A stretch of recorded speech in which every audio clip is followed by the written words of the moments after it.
What's happening, guys? My name is Jamie, this is the Norwich Reptile Shed, and in this video I'm going to be installing some ventilation in the shed, plus we're going to talk about the snakes and their progress with winding down, getting ready for brumation.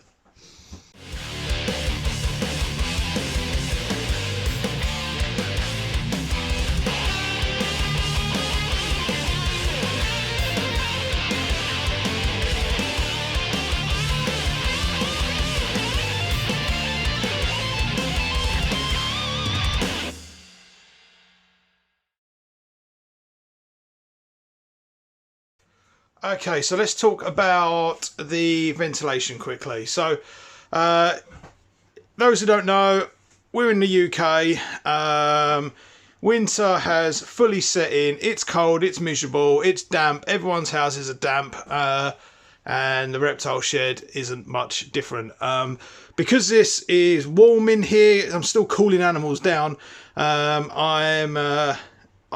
I struggle with sort of condensation and stuff like that, and something that I always planned on doing, I never have, was actually putting some proper ventilation in. So up till now, I'd leave the windows ajar. Obviously we've got Daisy's door as well, so there is a draft in here, but it is not like proper sucking ventilation. So this is what I'm going to fit. It's like an inline fan. It's actually made to go in like loft spaces for showers and bathrooms and things like that, and I actually use this exact same one in our bathroom for 2 years and haven't had a problem with it, and I think it's really good. So I'm going to fit this in the shed, and let's quickly show you where I'm thinking of putting it. So I'm thinking of putting it up here on this shelf. I'm going to bring all of this stuff off for now. Might not be able to get it back on, but I'm not too bothered because I can just put another shelf up for the hi-fi. That's the least of my worries. But behind that gives me a little bit of space. I can go through the wall back there. Let's clear this shelf off and look at the space and see what I've got to work with.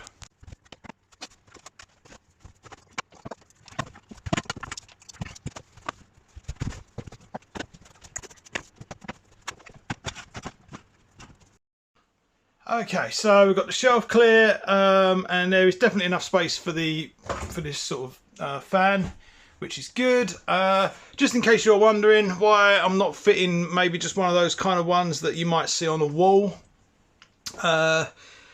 This is like 3 times more powerful than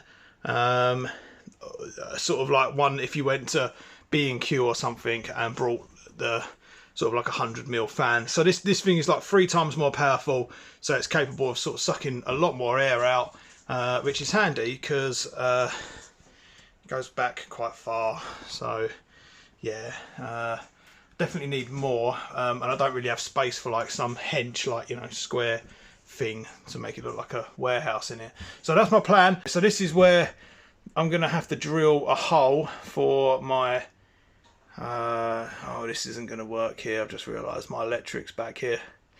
Might have to go this way around. This way around. And I think I'm going to have to drill a hole here, which is pretty cool because there's a batten there behind this piece of wood. So that means this area here, there is nothing behind there in terms of like structure of the shed. So that might be where I drill my hole. I'm just going to go and check outside that my electricity doesn't come in that far back. But yeah, okay, that's where we're going. So let's crack on. Probably a montage because I'm sick of talking about it.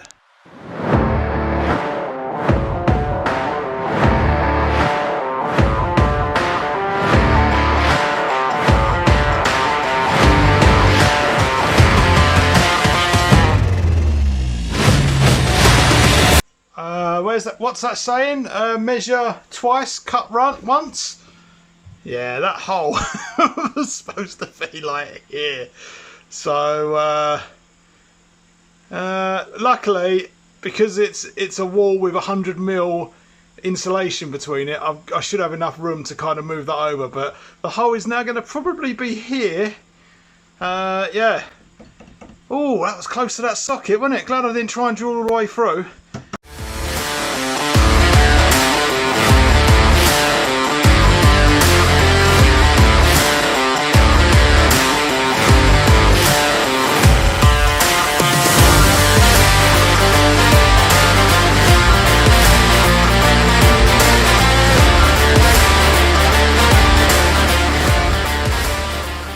And there it is.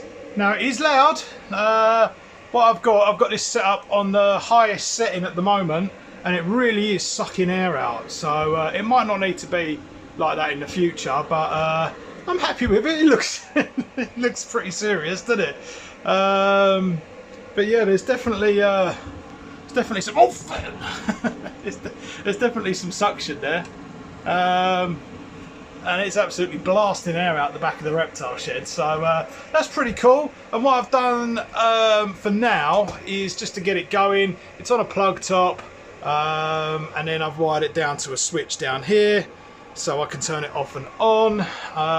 And in the future, this will be fine for now, but maybe for the summer this will be really handy at sucking the hot air out of the shed as well. So maybe in the summer what I can do is have this wired up to a thermostat. Right, that's that jobbed. Let's talk about the snakes and brumation. Okay, so brumation time. We are, where am I going? Let's walk over here, let's have a quick look. A little chart going on over here just to remind me what's going on, although I'm keeping my system really simple. The snakes during November are winding down week by week. I'm lowering the temperatures. Obviously I know that week 1 was full temperature during their last feed, and then we're gradually getting them down. The leopard geckos, they're starting on mid-November, so today, well not today, this weekend I've started to lower their temperatures a little bit, and I've just written Daisy up there as well just to remind me of Daisy, because Daisy doesn't start until all the other ones go in. But yeah, it's a week by week basis. Towards the last week here, I'm going to be every couple of days I'm just going to be knocking a little bit off the timers, so we've got no lights or lack of lights, less heat time, and all that sort of stuff. And then the leopard geckos, they are probably, once I've done with these guys, they're just going to be turned off and left in the reptile room turned off. So yeah, that's my plan with the leopard geckos, and not actually leaving the reptile room. But all the snakes and Daisy are, which we know about. We've covered the Daisy stuff, you've already seen that, and we've covered the snake stuff. So I've actually got I've got a few more boxes still to go, but I've got the boxes and things to go here, which the snakes are going to go into. Everyone's still quite active, but bearing in mind they've got not a lot of heat on at the moment. But Ty, she's just I believe she's just shed actually, yeah, just shed. So Ty's still there, probably still wants to kill me. Would you want to kill me? Yeah, I reckon so. Mr. Pine, he's really quiet at the moment. All these guys are still on. Piggy, she's going quiet. The corn snake, yep. And then we've got Penny as well. So she's winding down. Yeah, plus the baby pine snake that we've got down there. It's not really a baby, but you know, that pine snake we've got down there. And then the other people that are staying on are, you know, all the false water cobras. So Big Mama false water cobra, she's fine. We've got the baby false water cobra, and we've got an adult false water cobra in there. Obviously I've covered this before, but these vivariums during the winter are going to be replaced with these style vivariums, so that's cool. That gives me something to do, which is good. We've got a royal python out, look at that, there we go. I've just actually raised their temperatures, so they're currently, if we have a look up here, we've got 25 degrees over here on the cool side where the probe is, but it's actually pumping in, because 25 degrees is where I want it to be. That's quite a nice temperature on the coolest side of the vivarium. But because of that, it's actually putting in a little bit of the deep heat projector as well, which is up there, and that's kind of just used for nighttime temperatures. So these are actually on a dimmer. He's not on a dimming thermostat, just on an actual dimmer control, just up here. So I have got a little bit more juice left actually. I can turn them up as we get into winter, so that's cool. There was millipedes floating about recently. No millipedes out today. Maybe it's because I ain't fed them or sprayed them all down. So yeah, there we go. I think that's kind of where we are with the with the animals. Got the leopard geckos there during the winter as well. I'm hoping if I build, which I will, when I build this new stack to replace these two, I'll have all my leftovers again to build more 4x2s. And the first one going in a 4x2 is going to be the leopard geckos.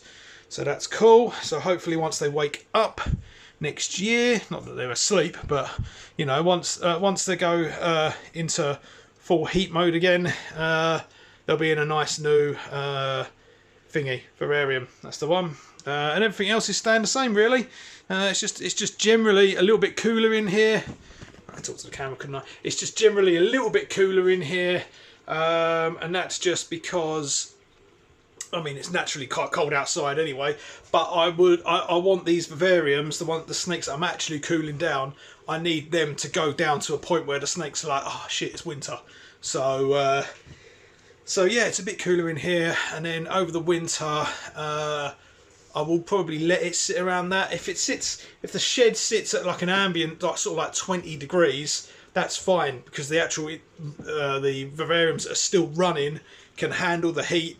Can still warm up to them sort of like, you know, mid-20s up to 30s in the basking spots, so that's absolutely fine.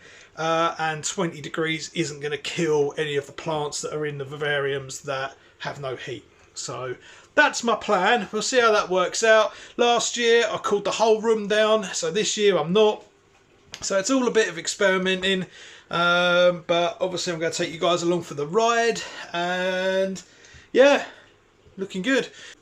So thank you very much for sticking around with this video, guys. If you liked it, please hit that like button. If you haven't subscribed, please hit that subscribe button. We've just passed 1,200 subscribers, which is really cool. Yeah, it's really awesome. So thank you for everyone who has subscribed and supported the channel.